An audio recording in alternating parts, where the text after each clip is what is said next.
Саламатсыздарбы, күндүн маанилүү жаңылыктары жана элдик кабарлары менен бүгүн 24 маалымат топтому.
Жыйырма биринчи майдан тарта карантин режиминде иштөөгө уруксаат берилген тармактар.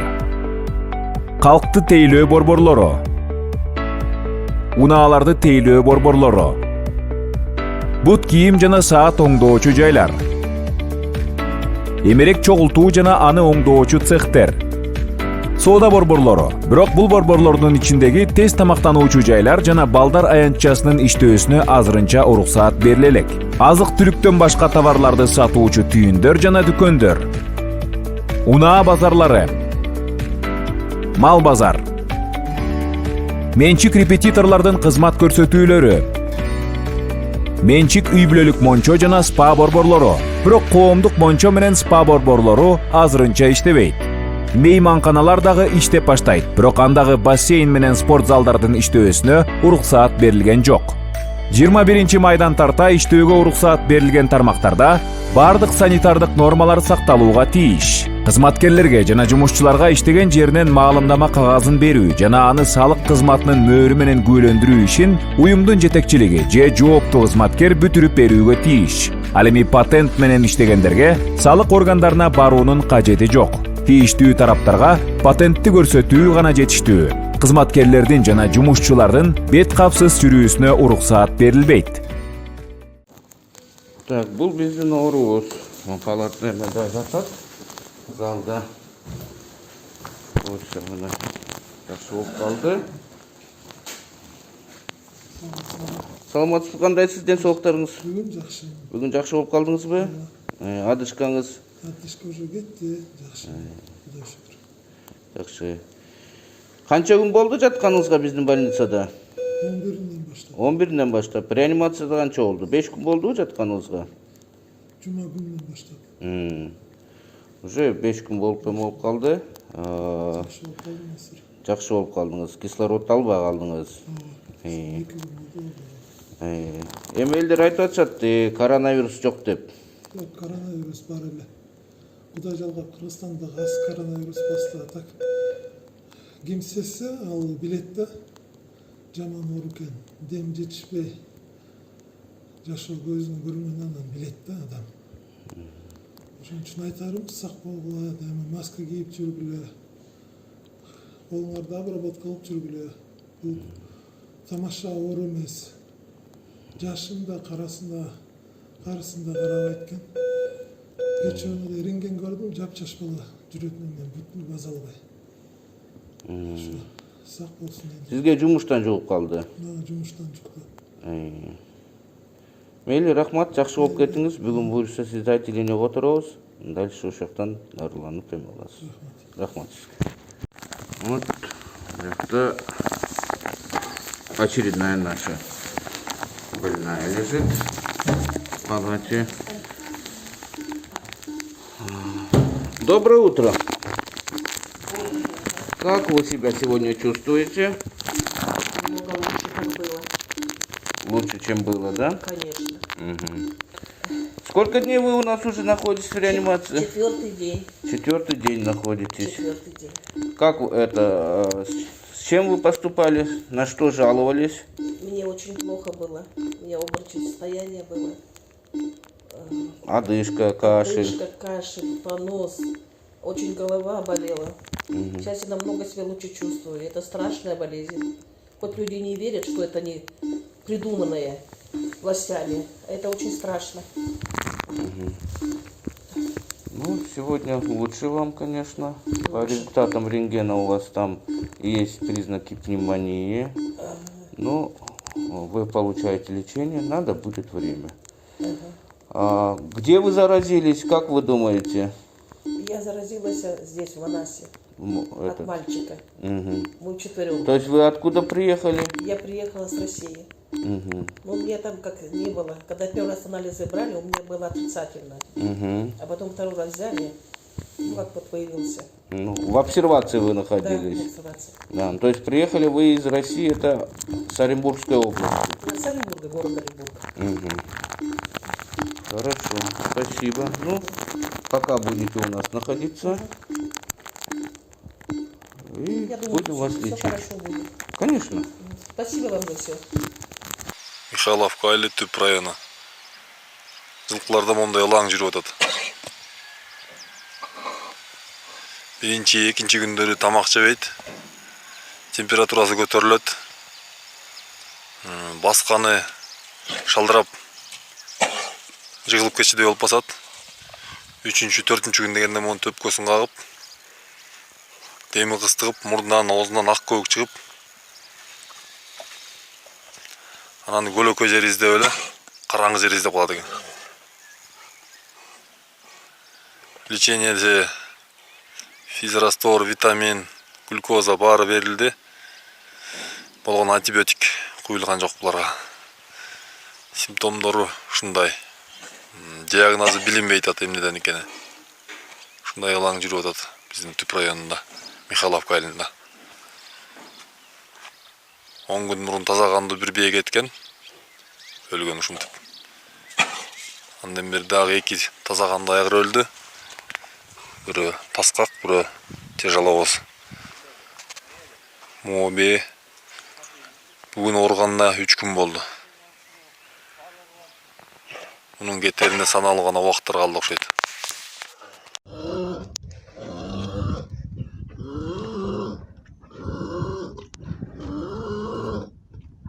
Мурдуна бирдеме тыгылып калып туруп атабы деп атам.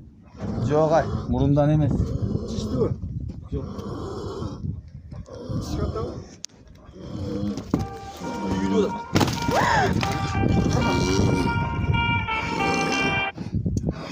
Отыраш тургузбой эле. Калышы болот атпайбы? Иә.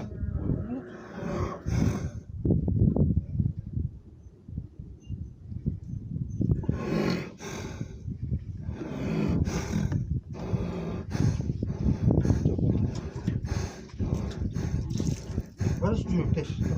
Такылдап атат.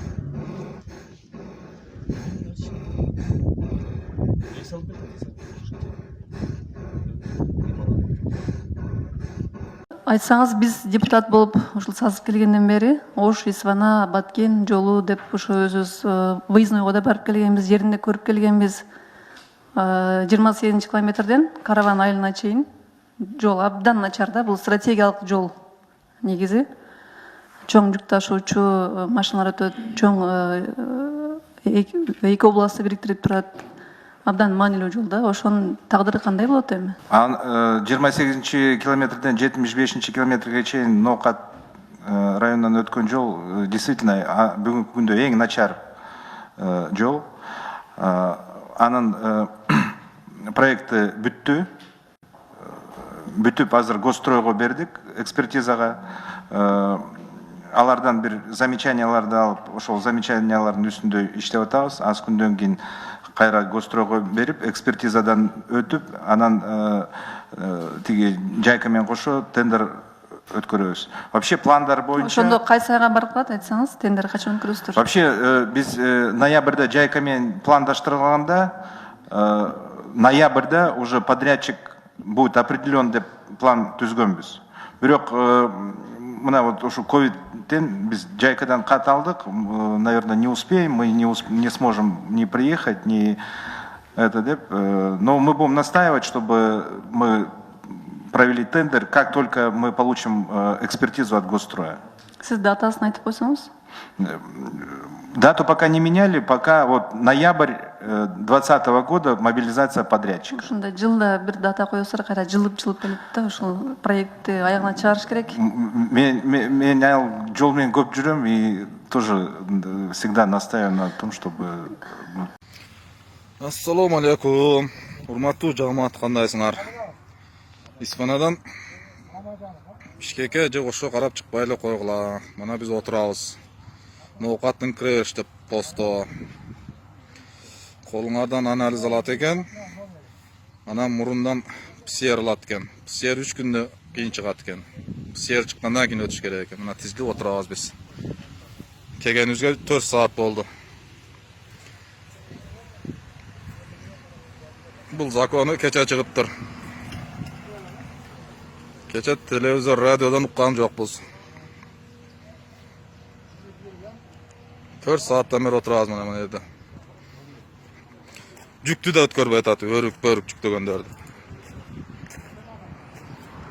Тезилип турат мына спринтерлер.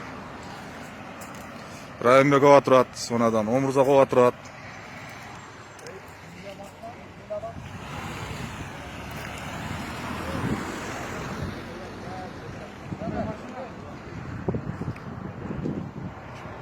Өрнөк чайканасынын алдында турабыз мына. Biz buna keldik biz konsulga. Беременныйлар бар, оору инвалидтер бар. Баарыбыз ошол Кыргызстанга кете албай отурабыз. Ошону бизди алып кеткенге сиз аракетин кылыңыз. Биз күтөбүз. Екатеринбург шаарынан жумуш жок, мына иш жок, отурабыз. Акча да деле түгөндү. Ошон үчүн Кыргызстанга барып, ошо тала жумуштарын иштеп, ошол жакта өзүбүздүн огородубузду кылайлы. Үйдө отурайлы. Бул жакта бекер эле отура бербейли. Ошонун аракетин кылып, бизди алып кеткенге аракет кылыңыз. Орукчандар бар, инвалидтер бар. Мына мен мисалы үчүн Токтохунова Абдали, жалым, өзүм Майба Бегайым, жалым дарылаткан алып келгенмин, бирок кайра кете албай калдым. Аны эми чарный эмне дейт, самолеттор дейт, кымбат болуп атат. Арзанына кылбайсыңар, биз иштебейбиз, дарыланганы келгенбиз. Кете албай атабыз. Кете албай отурабыз мынанда, же оокатыбыз жок, же башка квартирабыз жок. Ушунун айласын кылып бериң, урматтуу Сооронбай Шарипович. Биздин айлабызды кылың, Екатеринбург шаары. Отурабыз, мына консулга келсек башка жооп жок, сүйлөбөйт. 10 жолу келди, кайра келип атабыз. Канча келебиз, келбейт, сүйлөбөйт. 10 жолу кайра келип атабыз. Кете албай атабыз. Сагырмын диабетмин мына. 10 жылдан бeri сагырмын диабетмин. Лечение келгем, кете албай атам. Билетим бар. Да жарымы кетип калды, кана жана эжелер, акелер кана. Каналга жазылууну унутпаңыздар. Биринчилерден болуп маалымат алуу үчүн коңгуроочону басыңыз. Дайыма ден соолукта болуңуздар. Сиздер менен бүгүн 24 маалымат топтому болду.